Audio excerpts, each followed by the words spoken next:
नमस्कार दोस्तों, स्वागत है आप सभी का रोशन सर स्टडी पॉइंट पे।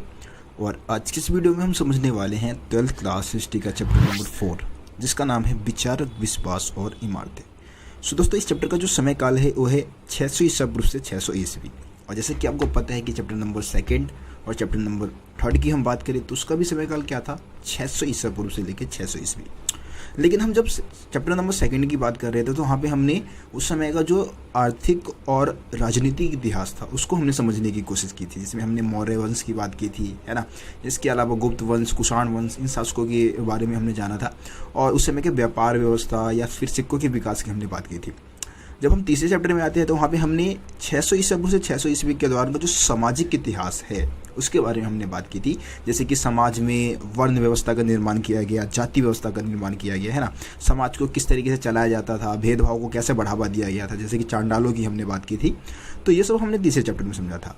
अगर हम 4th चैप्टर की बात करें, चौथे चैप्टर की बात करें, तो इसमें हम इस समय काल के धार्मिक इतिहास की बात करने वाले हैं। और विशेषकर हम 3 धर्म के संदर्भ में इस चैप्टर को समझने वाले हैं, जिसमें हम सबसे पहले बौद्ध धर्म का इतिहास समझेंगे, उसके बाद हम जैन धर्म का इतिहास समझेंगे और आखिर में हम हिंदू धर्म का इतिहास समझने वाले हैं। तो इस चैप्टर में जितने भी टॉपिक बताए गए हैं सभी टॉपिक को हम कवर करेंगे, लेकिन कुछ अलग तरीके से मैं करवाने वाला हूँ यह चैप्टर, ठीक है। तो सबसे पहले हम बौद्ध धर्म के इतिहास को समझने वाले हैं। वीडियो शुरू करने से पहले मैं आप लोगों को बता देना चाहूँगा कि आप लोग देख रहे हैं मेरा यूट्यूब चैनल रोशन सर स्टडी पॉइंट।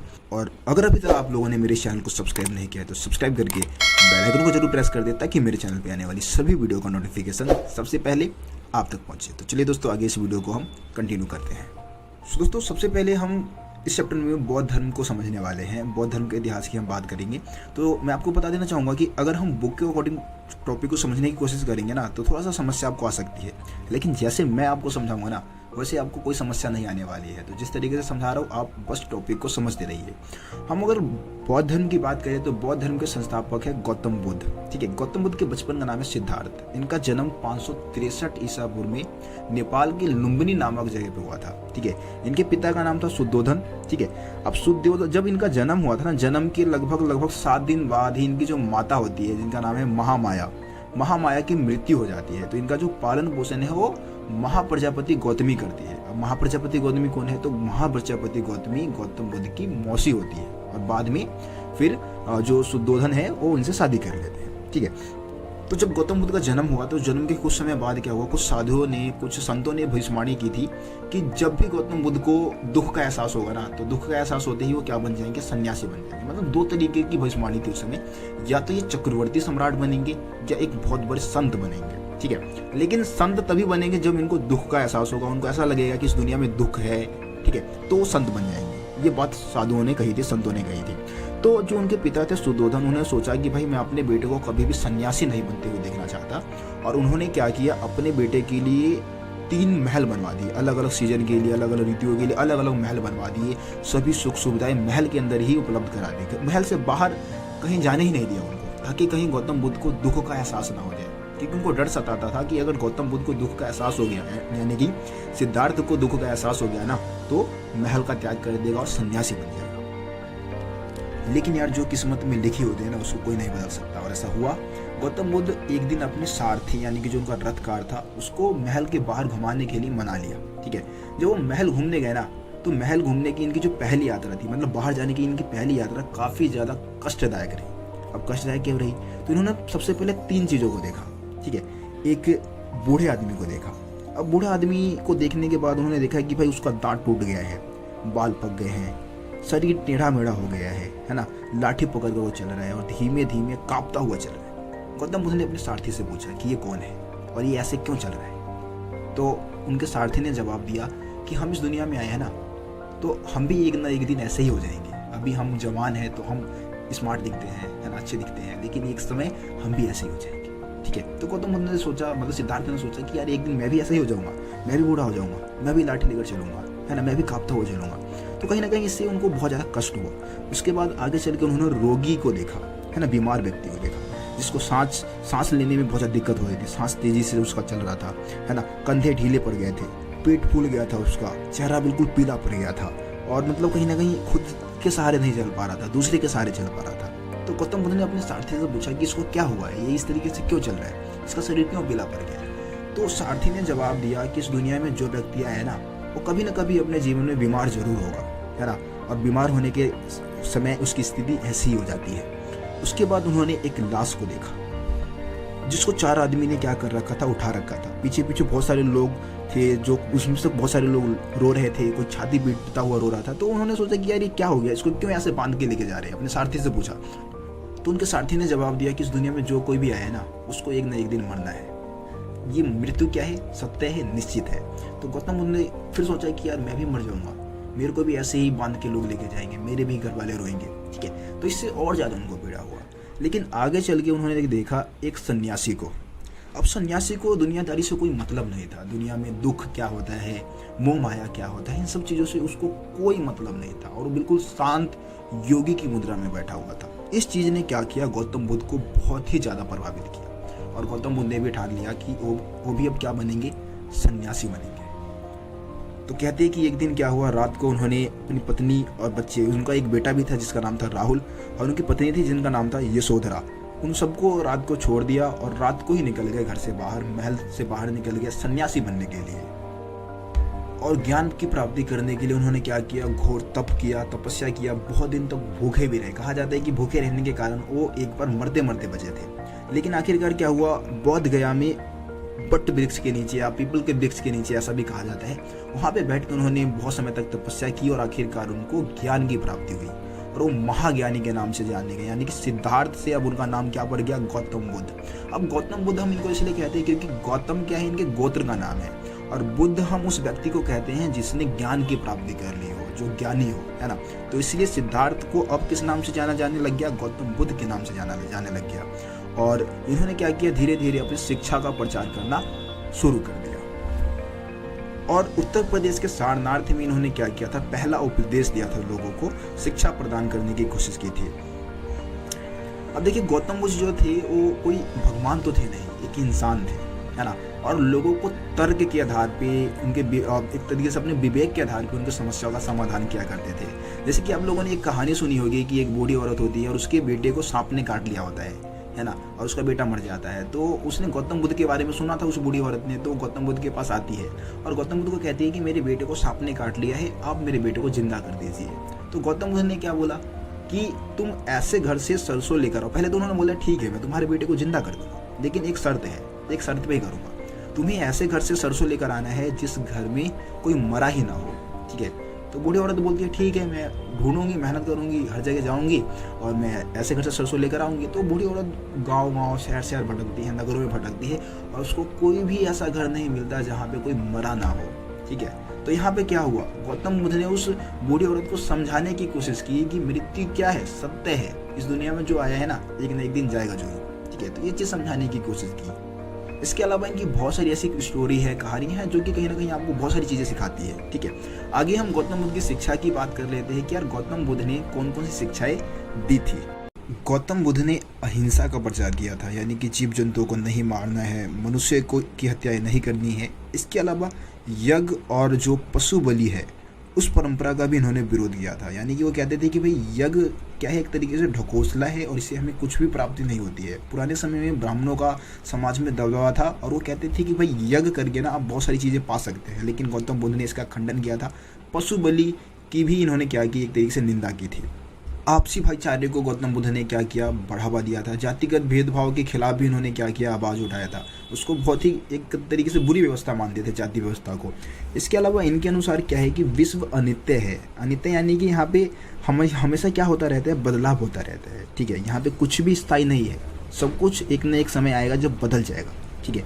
और इस क्षणभंगुर दुनिया में दुख क्या है, मनुष्य के जीवन का अंतर्निहित तत्व है। यानी कि क्षणभंगुर का मतलब है इस छोटी सी दुनिया में क्या है ना, कि दुख मनुष्य के जीवन से जुड़ा रहता है, वो चाहकर भी अलग नहीं हो सकता है। अगर दुखों से मुक्ति पानी है तो घोर तपस्या करना होगा और इसके अलावा हमें मध्यम मार्ग को अपनाना होगा, यानी कि बीच का रास्ता कोई हमें चुनना होगा।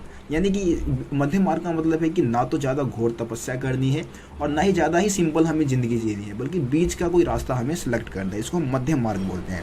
इसके अलावा इनका मानना यह था कि भाई इस समाज का निर्माण जो है ना, हम इंसानों ने किया है, ना कि भगवान ने, है ना। हम इंसानों ने इस दुनिया को बनाया है। इसीलिए जितने भी जमींदार थे या फिर गृहपति थे या फिर जो अमीर लोग थे, उनको दयावान होने की सलाह दी थी, उनको अच्छा व्यवहार करने की सलाह दी गई थी गौतम बुद्ध के द्वारा। इसके अलावा गौतम बुद्ध का ये मानना था कि कोई व्यक्तिगत प्रयास से सामाजिक परिवेश को बदला जा सकता है, यानी कि कोई व्यक्ति अगर किसी चीज़ को ठानता है ना तो उसको कर सकता है।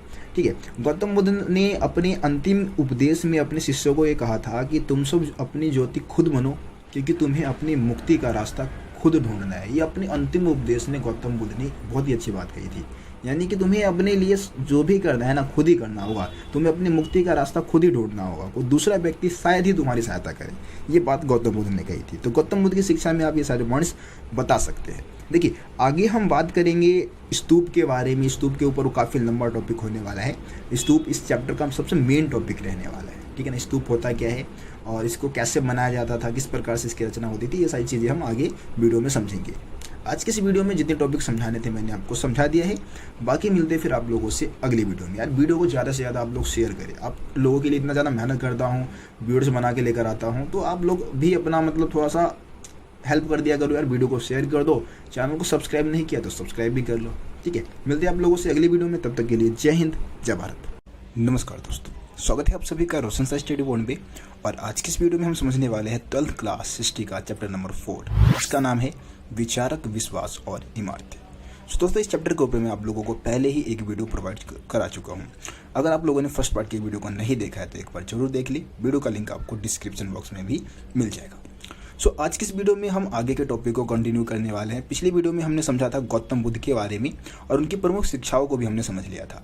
आज हम उससे आगे के जो टॉपिक है उसको हम समझने वाले हैं, जिसमें हम सबसे पहले बात करेंगे बौद्ध संघ के बारे में, है ना। गौतम बुद्ध ने क्या किया था, बौद्ध संघ की स्थापना की थी और उसके कुछ नियम बनाए थे। ठीक है, तो उसके बारे में हम समझने वाले हैं। उसके बाद हम बात करेंगे कि गौतम बुद्ध के जीवन काल और उनके मरने के बाद भी बौद्ध धर्म तेजी से क्यों फैला, बौद्ध धर्म का तेजी से फैलने के पीछे प्रमुख कारण क्या थे, उसको हम समझने वाले हैं।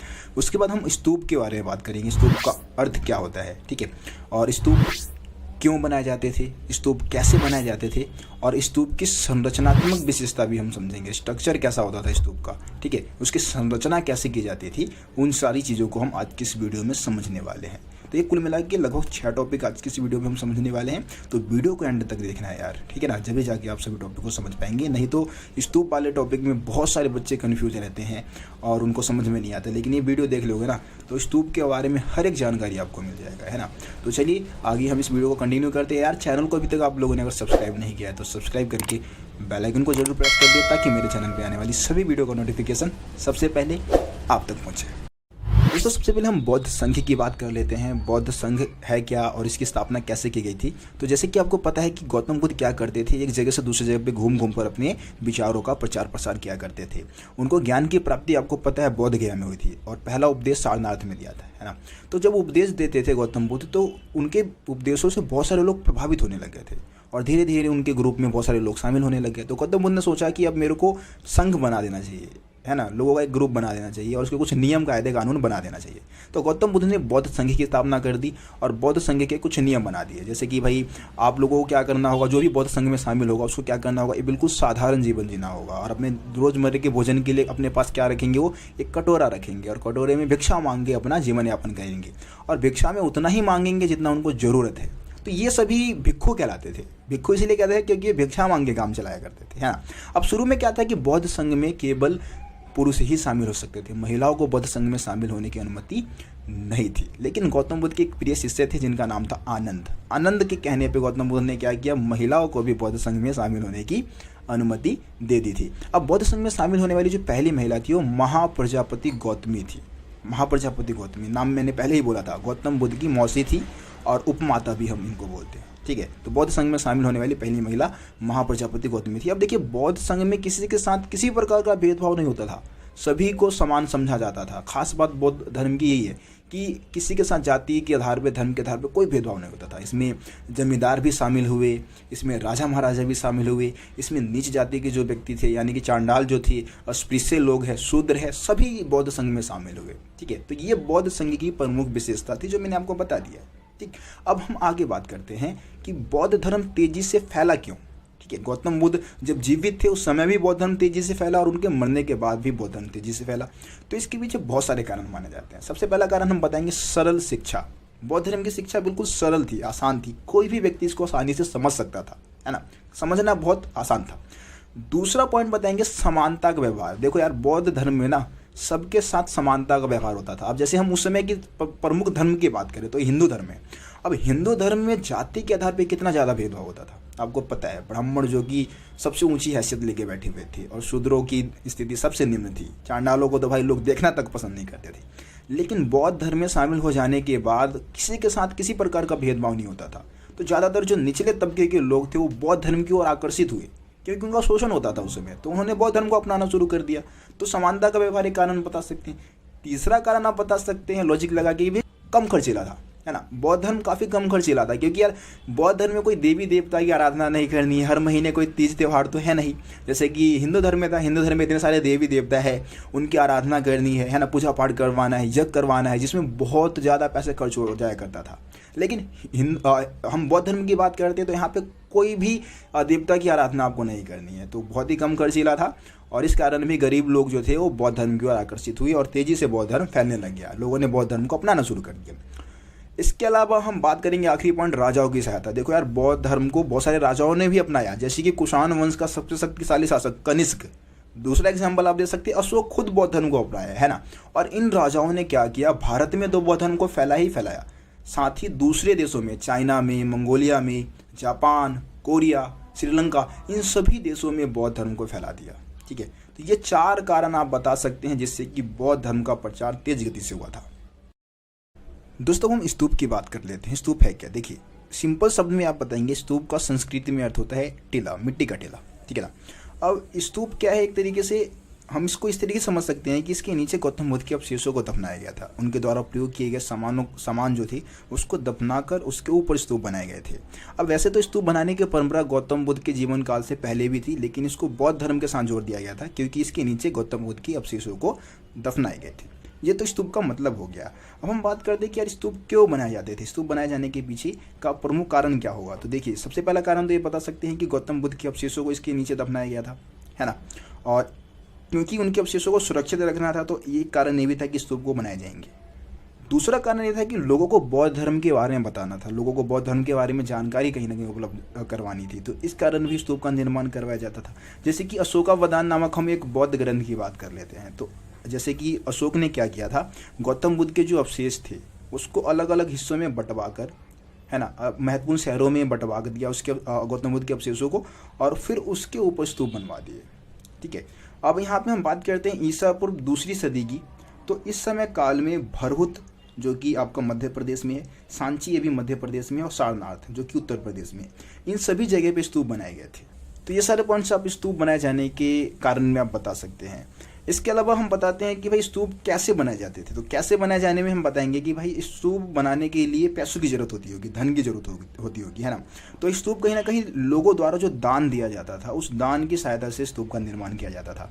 अब स्तूप बनवाने के लिए बहुत सारे लोगों ने दान दिया, जैसे कि राजा महाराजाओं ने दान दिया। इसमें आप सातवाहन वंश की बात कर सकते हैं, अशोक ने भी बहुत सारे स्तूप बनवाए थे।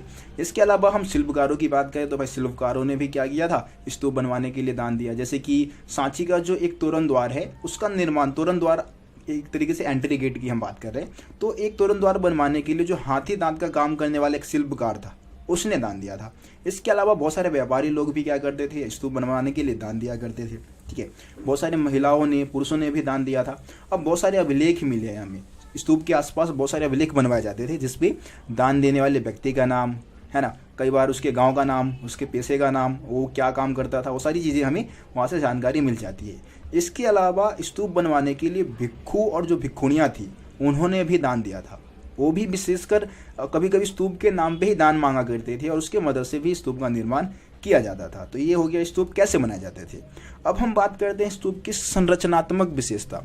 स्तूप की संरचना कैसी होती थी। देखिए आप चित्र में देख पा रहे होंगे, स्तूप का चित्र मैंने आपको दिखा दिया है। अब देखिए आपको पता है कि भाई स्तूप क्या है, एक तरीके से मिट्टी का टीला है, गोल मिट्टी का टीला। इसको हम बोलते हैं अंड, क्योंकि ये अंडे के आकार का था इसीलिए इसको हम बोलते हैं अंड। अब क्या वो शुरू में ये गोल मिट्टी के टीले के रूप में हुआ करता था, इसीलिए इसको अंड बोला जाता था।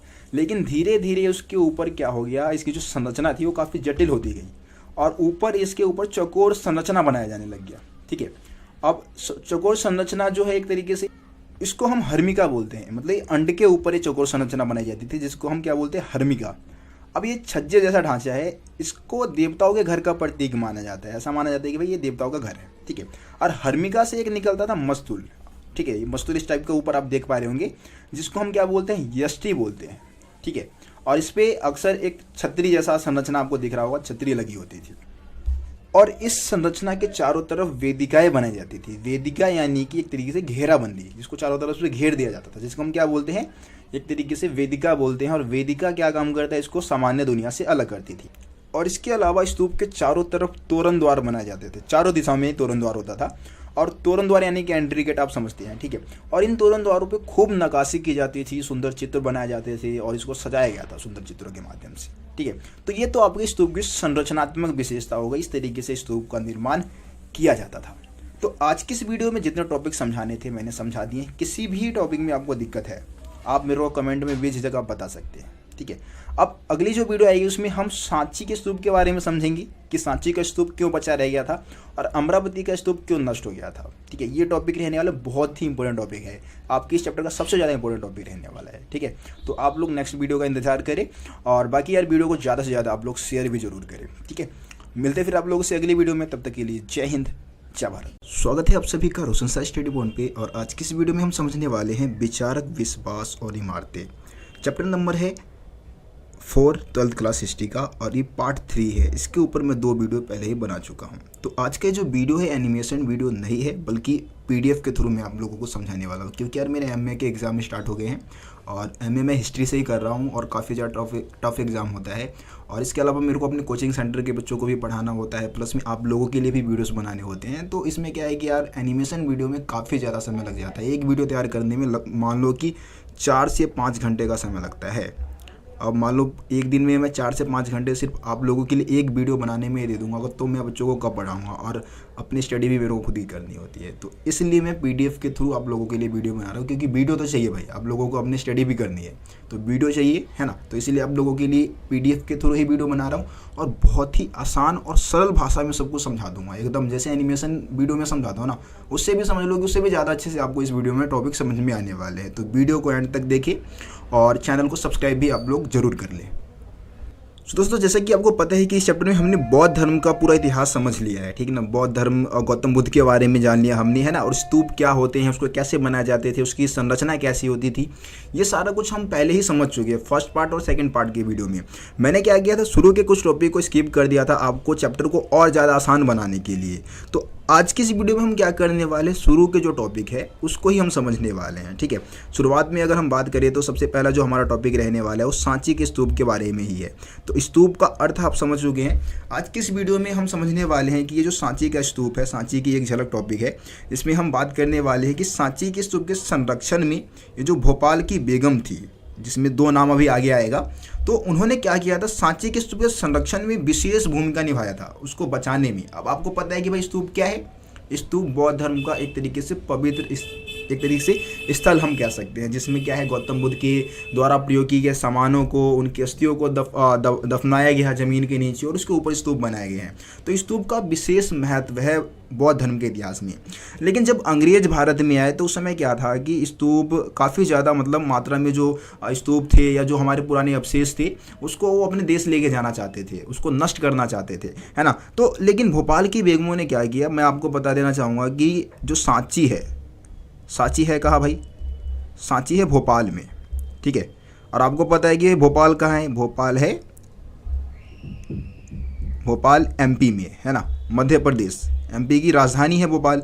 तो भोपाल की बेगमों ने क्या किया था, सांची के स्तूप को बचाने में एक विशेष भूमिका निभाई थी। अब क्या क्या किया देखिए, सबसे पहले क्या हुआ, कुछ फ्रांसीसी जो थे, लगभग 19वीं सदी की हम बात कर रहे हैं, तो 19वीं सदी में बहुत सारे फ्रांसीसियों ने क्या किया, एक कोशिश की कि भाई सांची के एक तोरण द्वार को, पूर्वी तोरण द्वार को उठा के अपने देश ले जाए, अपने देश लेके जाना चाहते थे, है ना। और ऐसी कुछ कोशिश जो थी वो अंग्रेज़ों ने भी किया था, अंग्रेज़ों ने भी ऐसी कोशिश की, वो भी सांची के जो तोरण द्वार वगैरह थे या वहाँ पे बनी जो मूर्तियाँ थी उसको उठा के अपने देश लेके जाना चाहते थे। लेकिन जो भोपाल की बेगम है, भोपाल की बेगमों ने क्या किया, उनको प्लास्टर की प्रतिकृतियों से संतुष्ट कर दिया। प्लास्टर की प्रतिकृतियों का मतलब है कि जो नकली मूर्तियाँ थी, नकली तोरण द्वार थे, उससे उनको क्या कर दिया, खुश कर दिया, उनको बेवकूफ़ बना दिया। और इस तरीके से हमारे देश की जो मेन मुख्य कलाकृति थी वो उसी जगह पे बनी रही, यानी कि सांची के जो तोरण द्वार थे उसी जगह पे सुरक्षित रहे। इसके अलावा यहाँ के 2 बेगमों के नाम आपको याद करके रखना है। एक तो भोपाल की जो बेगम थी शाहजहाँ बेगम थी, और दूसरी बेगम है सुल्ताजा बेगम। इन दोनों ही बेगम ने क्या किया, इस प्राचीन स्थल के रख रखाव के लिए धन का अनुदान दिया, पैसे खर्च किए और इसकी देखरेख की। ठीक है, इसके अलावा जॉन मार्शल ने क्या किया, सांची के ऊपर एक पुस्तक लिखी। ठीक है, सांची के बारे में उसमें बताया अपनी पुस्तक में। जॉन मार्शल के बारे में आप लोग पहले चैप्टर में पढ़ चुके हैं, है ना। तो जॉन मार्शल ने क्या किया था, एक पुस्तक लिख दी सांची के ऊपर, और उस पुस्तक को प्रकाशित करवाने में, मतलब छपवाने में सुल्ताजा बेगम ने क्या किया, अपना धन का अनुदान दिया और उसको सब छपवाने में मदद की। इसके अलावा सुल्ताजा बेगम के बारे में एक और पॉइंट बताएंगे कि सांची के स्तूप के आसपास एक संग्रहालय बनवाया, संग्रहालय यानी कि म्यूजियम, है ना, और अतिथिशाला बनवाया जहाँ पे अतिथि लोग रुक सकते थे, ठहर सकते थे। तो इसके निर्माण के लिए भी क्या किया, सुल्ताजा बेगम ने धन का अनुदान दिया था। तो 4-5 पॉइंट आपको बताने हैं, जैसे कि सबसे पहले फ्रांसीसी आए, अंग्रेज आए, उन्होंने क्या किया, सांची के तोरण द्वार को यानी कि एंट्री गेट को उठा के अपने साथ अपने देश लेके जाना चाहते थे, लेकिन भोपाल की बेगमों ने क्या किया, उनको प्लास्टर की प्रतिकृतियों से संतुष्ट कर दिया। इसके अलावा जो शाहजहाँ बेगम और सुल्ताजा बेगम ने क्या किया, इस प्राचीन स्थल के रख रखाव के लिए धन का अनुदान दिया, ये पॉइंट आप बता दें, है ना। और जॉन मार्शल की पुस्तक को भी सुल्ताजा बेगम ने क्या किया, प्रकाशित करवाया, और सुल्ताजा बेगम ने संग्रहालय और अतिथिशाला बनवाने के लिए भी धन का अनुदान दिया। तो इस तरीके से हम कह सकते हैं कि भोपाल के बेगमों द्वारा लिए गए अच्छे निर्णय के कारण ही सांची का जो स्तूप है वो आज सुरक्षित है, नहीं तो इसकी हालत भी ऐसा कहा जाता है कि अमरावती के स्तूप जैसा हो जाता भाई। अमरावती, अभी भाई अमरावती जो है आंध्र प्रदेश में है, अमरावती में भी एक विशालकाय और बहुत ही सुंदर स्तूप बना हुआ था। ठीक है, स्तूप का चित्र आप देख भी पाएंगे। तो ये तो वैसे सांची के स्तूप का चित्र बना हुआ है, लेकिन अमरावती में जो स्तूप बनाया गया था ना, वो इससे भी विशालकाय और शानदार था, लेकिन अमरावती का स्तूप नष्ट हो गया। हम इसके अगले वीडियो में समझेंगे कि अमरावती का जो स्तूप था वो क्यों नष्ट हो गया था और सांची का स्तूप क्यों बचा रहेगा। उसके बारे में आप जान गए कि भाई भोपाल के बेगमों ने क्या किया, इसको बचाने में विशेष भूमिका निभाई थी, नहीं तो सांची के स्तूप की हालत भी कैसी हो जाती, अमरावती स्तूप जैसी हो जाती। अब हम आगे अगले टॉपिक की बात कर लेते हैं, पृष्ठभूमि, यज्ञ और विवाद। देखिए यहाँ से एक बहुत ही इंपॉर्टेंट क्वेश्चन बनता है कि जो ये प्रथम शताब्दी ईसा पूर्व, प्रथम सहस्र शताब्दी ईसा पूर्व का जो समय काल है वो विश्व इतिहास में एक महत्वपूर्ण समय काल क्यों माना जाता है। यहाँ पे आपको ना सहस्र शताब्दी का मतलब पता होना चाहिए। सहस्र शताब्दी का मतलब होता है 1000 साल।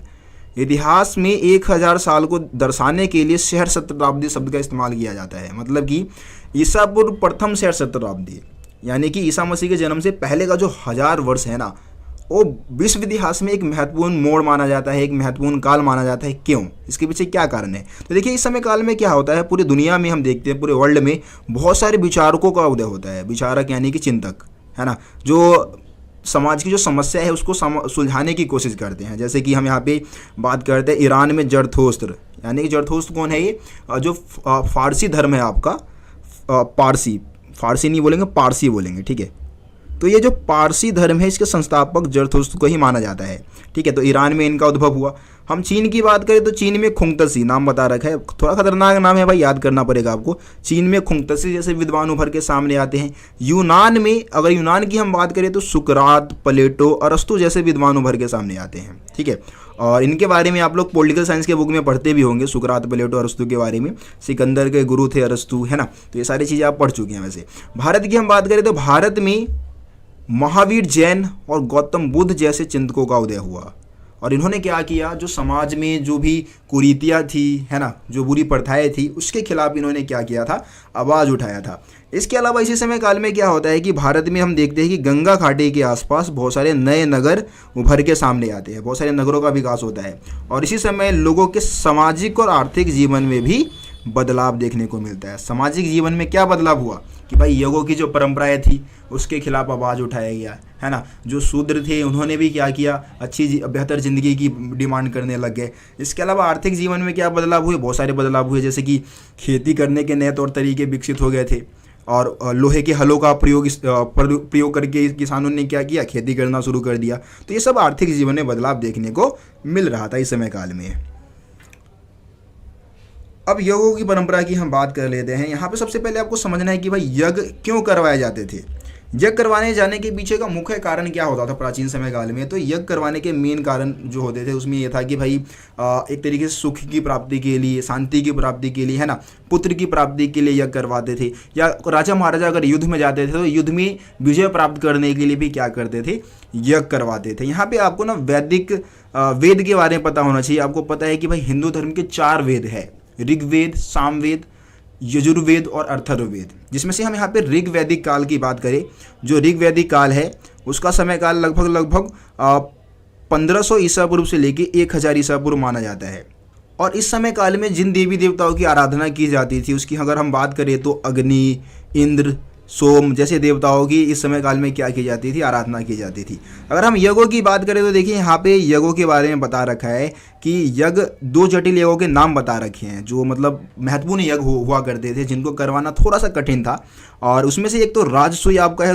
2 जटिल यज्ञों में से पहला नाम आप राजसूय का बता सकते हैं और दूसरा आप अश्वमेध का बता सकते हैं। अब ये राजसूय और अश्वमेध का मतलब क्या? देखिए, ये जो राजसूय है उस समय यज्ञ उस समय करवाया जाता था जब किसी राजा को राजगद्दी पे बैठाया जाता था, मतलब उसका राज्याभिषेक जब होता था ना राजा का या राजकुमार का, तो उस समय राजसूय यज्ञ करवाया जाता था।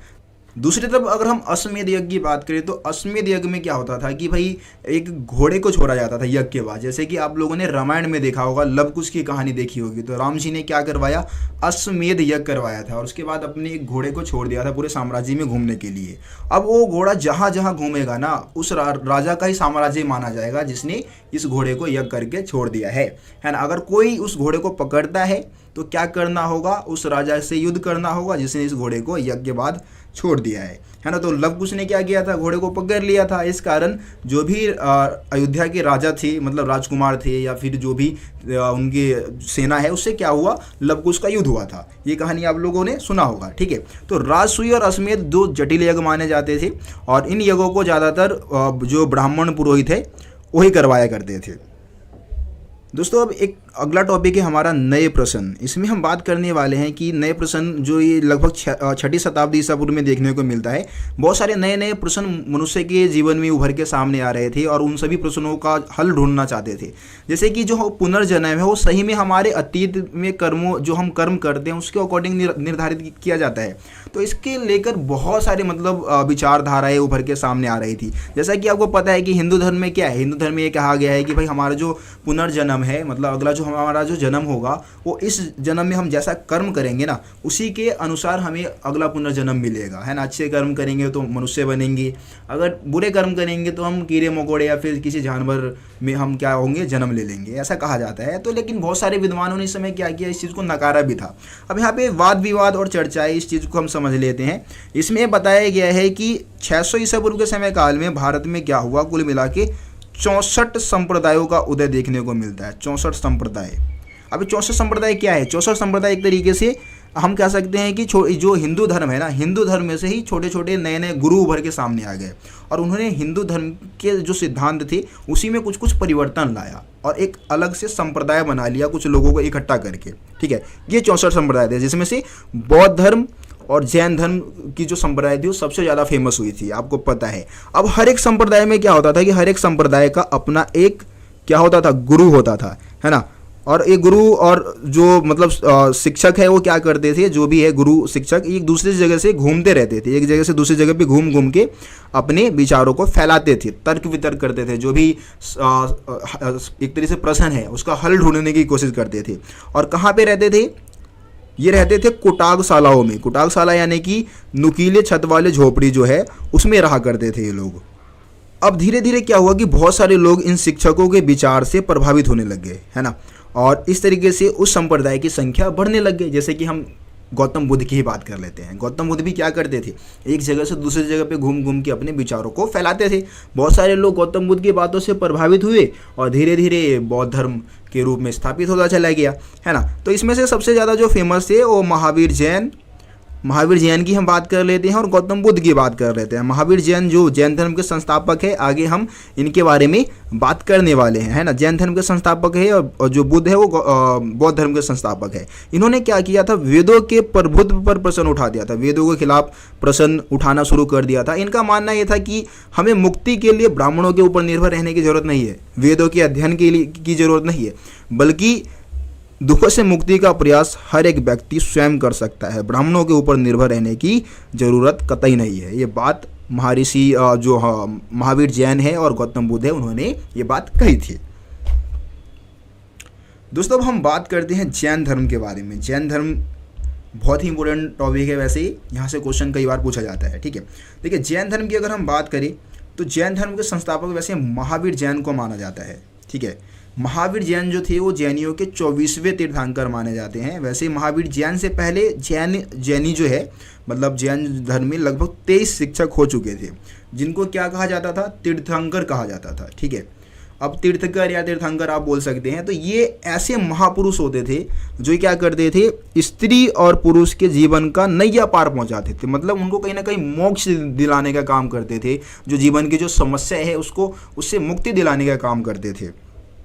और जो महावीर जैन है, आपको पता है कि जैनियों के 24वें तीर्थंकर माने जाते हैं। महावीर जैन के सिद्धांत की हम बात करें, इन्होंने कुछ सिद्धांत दिए अपने थे और इसको हम जैन धर्म की शिक्षा के रूप में भी जानते हैं। तो जैन धर्म की शिक्षा की अगर हम बात करें तो इनके अनुसार क्या है, विश्व प्राणमान है, संपूर्ण विश्व क्या है, प्राणमान है। मतलब कि पत्थर बोल दो, चट्टान बोल दो, जल बोल दो, हर चीज़ में इनका मानना यह है कि हर चीज़ में क्या है, जीवन है ना। अहिंसा के सिद्धांत को फॉलो करते हैं, यानी कि हमें जानवरों को नहीं मारना है ना, पेड़ पौधों को नहीं काटना है, कीड़े मकोड़ों को नहीं मारना है। ये जैन धर्म का केंद्र बिंदु है, अहिंसा के सिद्धांत को फॉलो करते हैं ये, जिसके अंदर हमें किसी भी चीज़ को नहीं मारना है ना। और ये अहिंसा के जो सिद्धांत है ना, ये जैन धर्म के अहिंसा के सिद्धांत ने बहुत सारे लोगों को प्रभावित किया। गौतम बुद्ध जो थे वो जैन धर्म के अहिंसा के सिद्धांत से बहुत ही ज़्यादा प्रभावित थे। महात्मा गांधी की बात करें तो उन्होंने ही क्या किया था, अहिंसा के सिद्धांत को अपनाया था और उसके माध्यम से भारत को आज़ादी भी दिलाई थी। इसके अलावा इनका मानना यह है कि भाई जो जन्म और पुनर्जन्म का जो चक्र है वो कर्म के द्वारा निर्धारित होता है, ऐसा इनका मानना था। ये जन्म और पुनर्जन्म का जो निर्धारण है वो किसके आधार पे होता है, कर्म के आधार पे होता है, ऐसा इनका मानना था। इसके अलावा कर्म के चक्र से मुक्ति के लिए हमें क्या करना होगा, अगर आप जन्म और पुनर्जन्म के चक्र से मुक्ति पाना चाहते हैं तो आपको त्याग करना होगा, है ना। त्याग करके आपको विहारों में निवास करना होगा, आपको वहाँ पे जाके तपस्या करना होगा। विहार क्या है यहाँ पे, विहार आप समझ ले कि भाई बिहार यहाँ पे लिखा भी है, विहार, हम बिहार राज्य की बात नहीं कर रहे हैं यहाँ पे।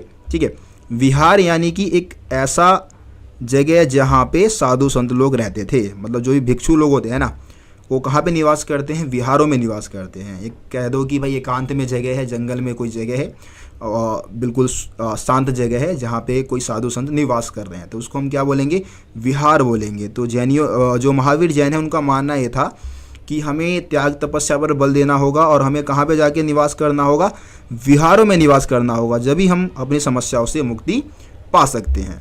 तो ये हो गया आपका। इसके अलावा जो जैन साधु और साध्वी हो 5 व्रत करते हैं। व्रत यानी कि 5 सिद्धांतों को फॉलो करते हैं, जिसमें हत्या ना करना, है ना, चोरी ना करना, झूठ ना बोलना, ब्रह्मचर्य जो है उसका पालन करते हैं। ब्रह्मचर्य मतलब आप समझते होंगे, एक तरीके से आप कह दे कि सन्यासी का जीवन हम कह सकते हैं इसको। ब्रह्मचर्य का पालन करना होगा और धन हमें संग्रहित नहीं करना है। ठीक है, धन को इकट्ठा नहीं करके रखना है। ये भी जैन धर्म के 5 सिद्धांत में आ जाते हैं। तो 5 सिद्धांत कई बार 3 नंबर में अलग से क्वेश्चन 5 सिद्धांत के बारे में पूछ लिया जाता है। अब हम बात कर लेते हैं जैन धर्म का विस्तार कैसे हुआ। देखिए, जैन धर्म के विस्तार में सबसे महत्वपूर्ण योगदान रहा कि अनेक प्रकार के साहित्यों की रचना हुई, पांडुलिपि लिखी गई, साहित्यों का सृजन किया गया, जैसे कि अनेक भाषाओं में साहित्य की रचना की गई। जैन है, जैन साधु और साध्वियों ने क्या किया, बहुत सारे भाषा में अपने साहित्य लिखे, जैसे कि प्राकृत भाषा में, संस्कृत भाषा में, तमिल भाषा में।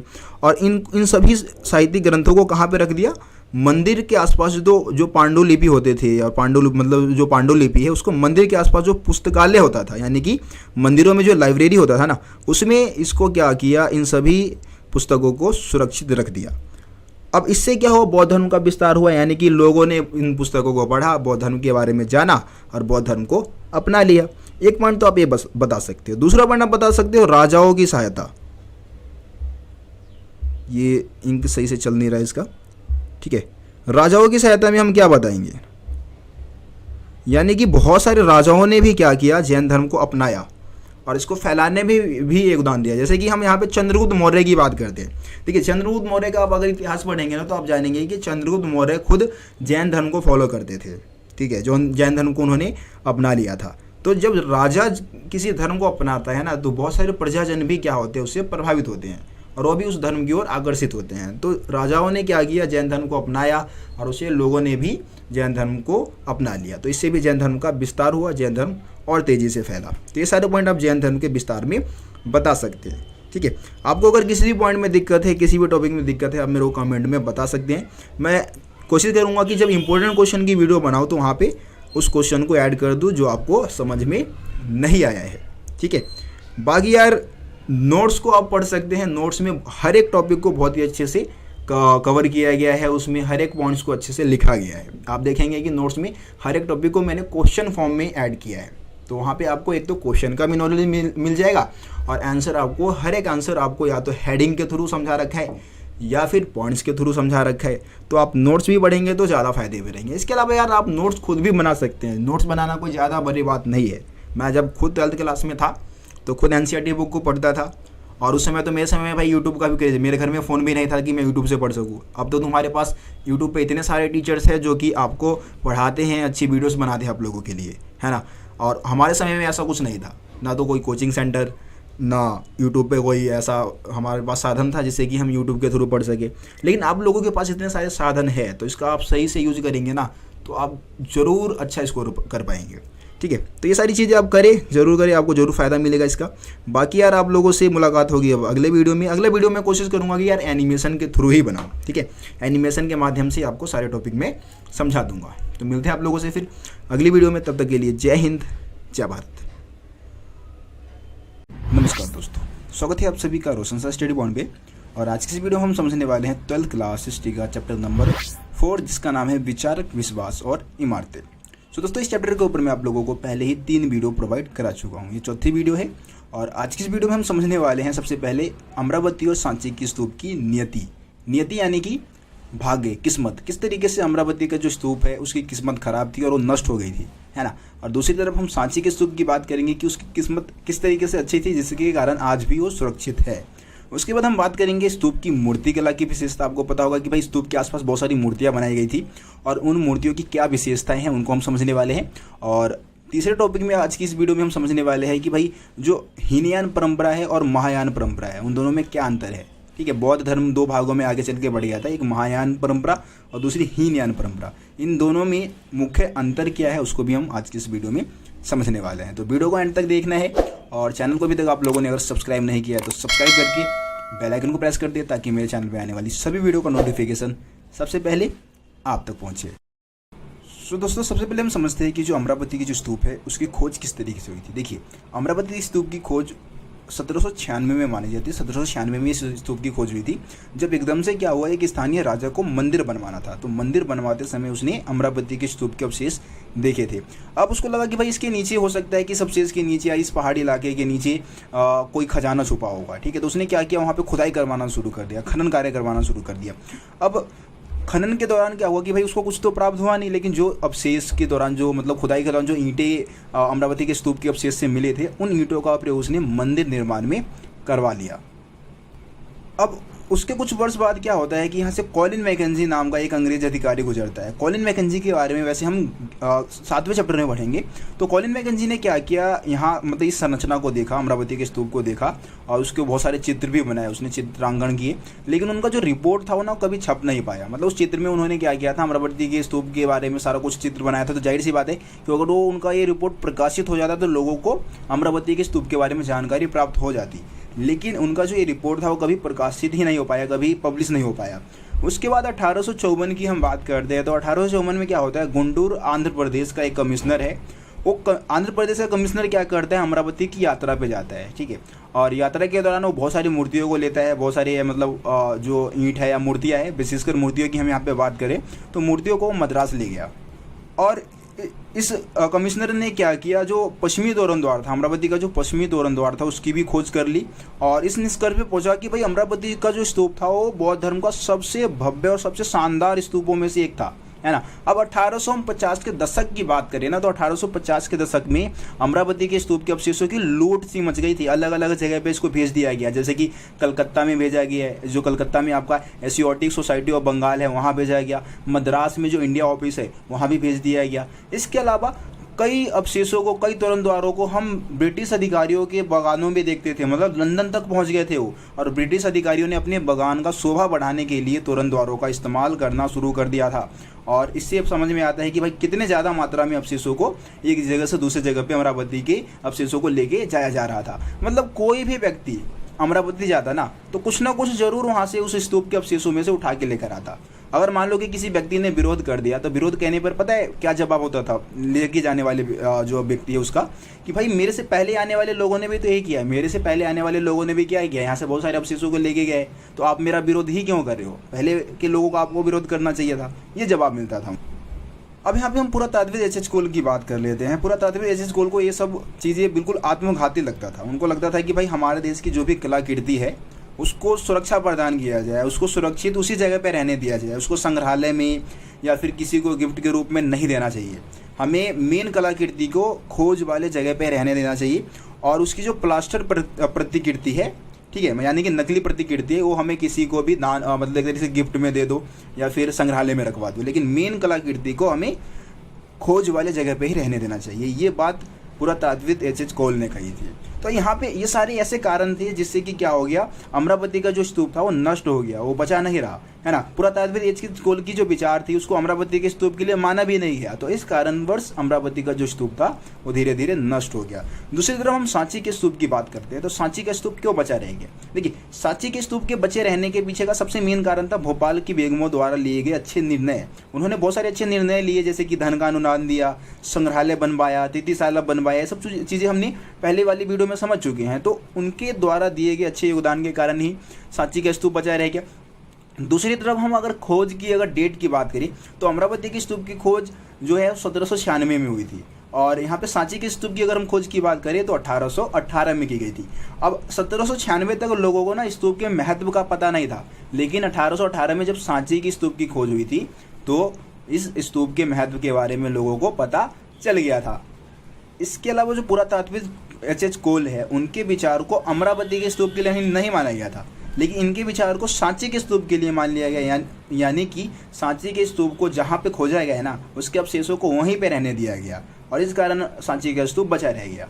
तो ये सारे ऐसे कारण आप बता सकते हैं जिससे कि अमरावती का स्तूप नष्ट हो गया और सांची का स्तूप बचा रह गया। दोस्तों, हम सांची के स्तूप की मूर्तिकला की विशेषता को हम समझ लेते हैं। मूर्तिकला की विशेषता यानी कि स्तूप के आसपास हमें बहुत सारी तोरण द्वार में बहुत सारी ऐसी मूर्तियाँ मिली है, उनकी विशेषताओं को हम समझने वाले हैं। तो देखिए, बहुत सारे मूर्तिकारों ने क्या किया है, गौतम बुद्ध की उपस्थिति को प्रतीकों के माध्यम से दर्शाने की कोशिश की गई है।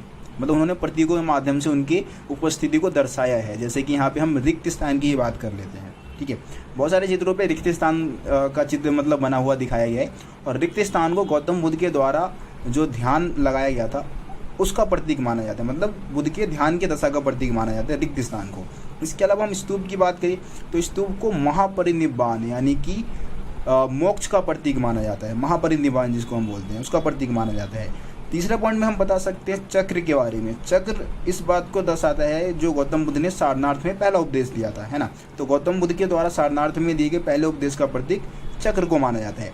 इसके अलावा आप तोरण द्वारों पे एक स्त्री की मूर्ति को देखेंगे, जैसा कि आप चित्र में देख पा रहे होंगे। एक मूर्ति एक स्त्री है जो कि वृक्ष को पकड़े हुए झूलते हुए दिखाया गया इसको, और ऐसा माना जाता है कि ये सालभांजिका की मूर्ति है। सालभांजिका के बारे में ये बताया जाता है कि ये स्त्री अगर किसी भी पेड़ को छूती थी ना तो इसके छूने के साथ ही उसमें अपने आप फूल और फल खिल उठता था, ऐसा माना जाता है। इसको मतलब एक तरीके से शुभ का प्रतीक या पवित्र शुभ का प्रतीक माना जाता है सालभांजिका को, ठीक है, बौद्ध धर्म में। इसके अलावा आप तोरण द्वारों पे बहुत सारे जानवरों के चित्र भी बने हुए पाएंगे, जैसे कि हाथी, घोड़ा, बंदर, गाय, बैल, है ना। बहुत सारे एक तरीके से जानवरों के चित्र बनाए गए थे। इसमें से सबसे ज़्यादा महत्व हम हाथी को मानते हैं। हाथी को कहीं ना कहीं बुद्धिमान, सबसे ज़्यादा बुद्धिमान जानवर माना जाता है और सबसे ज़्यादा शक्तिशाली जानवर माना जाता है, तो विशेषकर हाथी को भी प्रतीक के रूप में लिया गया है। इसके अलावा एक चित्र में आप कमल दल और हाथियों के बीच में एक स्त्री को बैठे हुए पाएंगे, एक महिला को बैठे हुए पाएंगे, और इसके बारे में कहीं ना कहीं दो अनुमान है, ठीक है। कुछ का मानना है कि गौतम बुद्ध की माता माया है, और इसके अलावा कुछ लोग इसको गजलक्ष्मी मानते हैं, जिसको सौभाग्य लाने वाली देवी के रूप में भी हिंदू धर्म में माना जाता है, गजलक्ष्मी, ठीक है। तो ये इस पॉइंट के बारे में आप बता सकते हैं। इसके अलावा आप सांप के चित्र को भी देख पा रहे होंगे स्तूप के आसपास। सर्प का चित्र भी मिला है। तो इसमें से एक इतिहासकार है जिनका नाम है जेम्स फर्गुसन। उन्होंने अनुमान लगाया कि सांची के स्तूप के आसपास वृक्ष और सर्प की पूजा भी होती होगी। ठीक है, तो ये सारे पॉइंट्स आपको किसमें बताने हैं? स्तूप की मूर्ति कला की विशेषताओं में बताने हैं।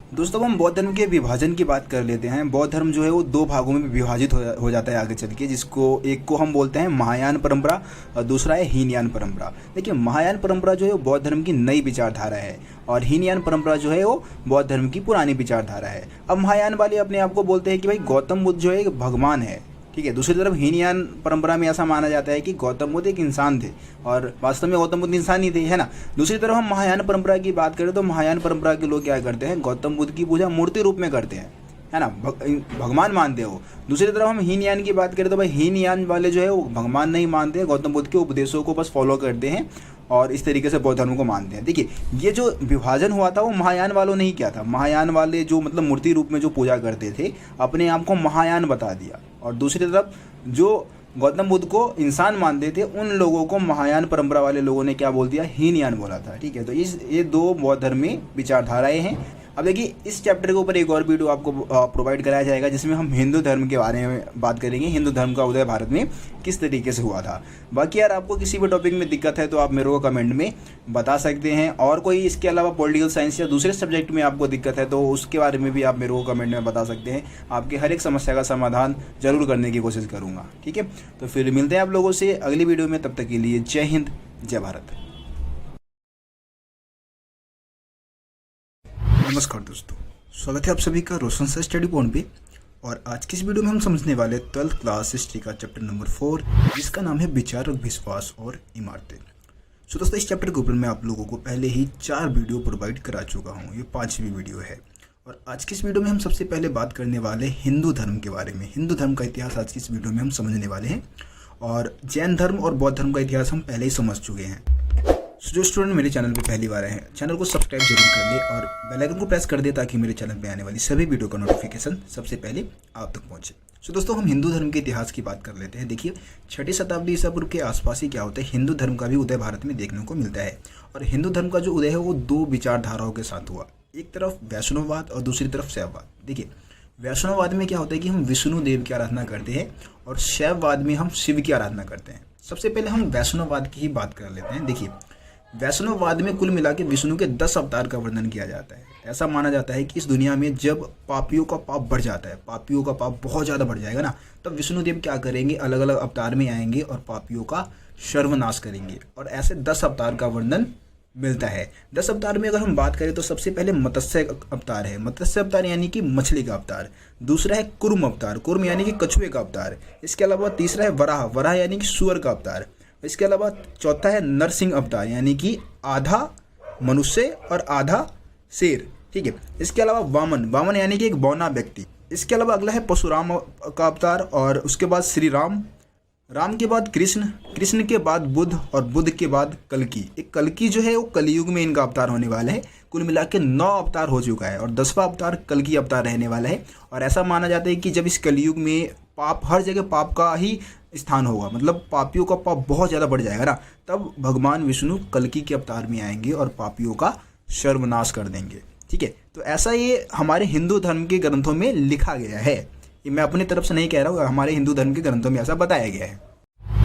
दोस्तों, हम शैववाद की बात करते हैं। शैववाद में आपको पता है कि हम शिव की आराधना करते हैं, और शिव की आराधना भारत में 2 तरीके से की जाती है। एक तो लिंग के रूप में की जाती है और दूसरा मूर्ति के रूप में की जाती है। कई बार मतलब शिव को मनुष्य के रूप में भी दिखाया गया है। आपको पता है कि भारत में, हिंदू धर्म में हम कई प्रकार की मूर्तियों की पूजा करते हैं, मतलब भगवान को हम मूर्ति रूप में पूजा करते हैं। ये चीज़ आपको पता है। बहुत सारे हमारे पास मूर्ति के पुराने समय के भी साक्ष्य मिले हैं, और अभी भी हम लोग क्या करते हैं, हिंदू धर्म में मूर्ति के माध्यम से ईश्वर की आराधना करते हैं। और मूर्तियों को कहाँ पर स्थापित किया जाता है? तो मंदिरों में स्थापित किया जाता है। तो अब हमारे को क्या करना है, मंदिरों की विशेषता की बात करनी है। बहुत इंपॉर्टेंट टॉपिक है कि जो हिंदू धर्म के जो प्राचीन समय काल में जो मंदिर बनाए जाते थे उनकी क्या विशेषताएं होती थी। तो देखिए, हम मंदिर को एक चित्र के माध्यम से समझने की कोशिश करते हैं। देखिए, आरंभिक मंदिर जो था ना, वो चकोर कमरे के रूप में हुआ करता था, और इस चकोर कमरे को हम बोलते हैं गर्भगृह। क्या बोलते हैं? गर्भगृह। ठीक है, अब धीरे धीरे क्या हुआ कि भाई इसकी संरचना थोड़ी जटिल होती गई। इसके ऊपर क्या हुआ, इसके ऊपर भी एक ऊंचा ढांचा बनाया जाने लग गया। पहले तो भाई चकोर कमरे के रूप में होता था जिसको हम गर्भगृह बोलते हैं, और इसमें एक दरवाज़ा भी होता था। अब दरवाज़ा आपको पता है कि भाई दरवाज़ा के माध्यम से ही उपासक जो है वो अंदर बाहर आएगा जाएगा। फिर उसके ऊपर एक ऊंचा ढांचा बनाया जाने लग गया जिसको हम क्या बोलते हैं, शिखर बोलते हैं। अभी भी आप लोग अगर मंदिर को देखें तो मंदिर की संरचना कुछ इसी टाइप की होती है, और मंदिरों के दीवार पे अक्सर भित्ति चित्र उत्कीर्ण किए जाते थे। चित्रों के माध्यम से दीवारों को सजाया जाता था। मंदिरों के आसपास सभा स्थल भी बनाया गया जहाँ पे लोग इकट्ठे हो सकते थे। इसके अलावा मंदिरों के आसपास जल आपूर्ति की व्यवस्था भी की गई। ठीक है, तो ये मंदिरों की विशेषता आप बता सकते हैं। इसके अलावा हम यहाँ पे कुछ और मंदिरों की हम बात करें तो यहाँ पे एक कैलाशनाथ की हम मंदिर की बात कर लेते हैं जो कि 8वीं सदी में बनाई गई थी। और एक कैलाशनाथ के मंदिर के बारे में कहा जाता है, कैलाशनाथ का जो मंदिर है वो शिव का मंदिर है, और इस मंदिर को पूरे पहाड़ को काट कर बनाया गया था। ठीक है, और इस मंदिर को बनाने वाला जो व्यक्ति था वो अपना आश्चर्य इस तरीके से व्यक्त करता है कि हे भगवान, ये मैंने कैसे बना दिया। ठीक है, मतलब कि उसको खुद विश्वास नहीं होता है कि वो पहाड़ को काटता रहा और एक ऐसा मंदिर बन गया जिसको बनाने वाला व्यक्ति भी उस पर विश्वास नहीं कर पाया था। ठीक है, तो ये आपका कैलाशनाथ मंदिर के बारे में भी पॉइंट्स बता सकते हैं इसमें आप।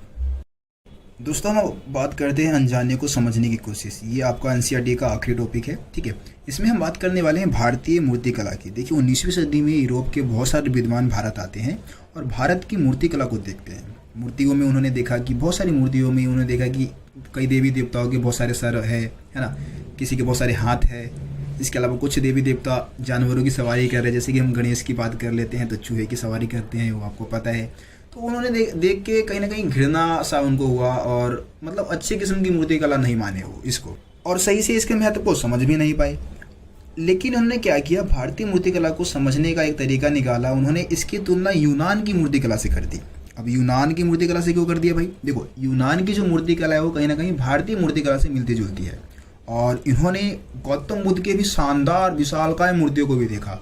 विशेषकर जो हमारा पश्चिमी उत्तर भारत है, जैसे कि हम तक्षशिला की बात करें और हम पेशावर की बात करें, तो यहाँ से गौतम बुद्ध की विशालकाय मूर्तियाँ मिली थी, और यूरोपीय लोगों ने इन मूर्तियों को भारतीय मूर्तिकला का सर्वश्रेष्ठ नमूना माना। ठीक है, और भारतीय मूर्तिकला को समझने के लिए यूनान की मूर्तिकला से तुलना की। तो यूरोप के जो विद्वान थे उन्होंने जो तरीका अपनाया था इसको हम बोलते हैं परिचित चीज़ों के माध्यम से अपरिचित चीज़ों को समझना, उसके बारे में जानकारी जुटाना।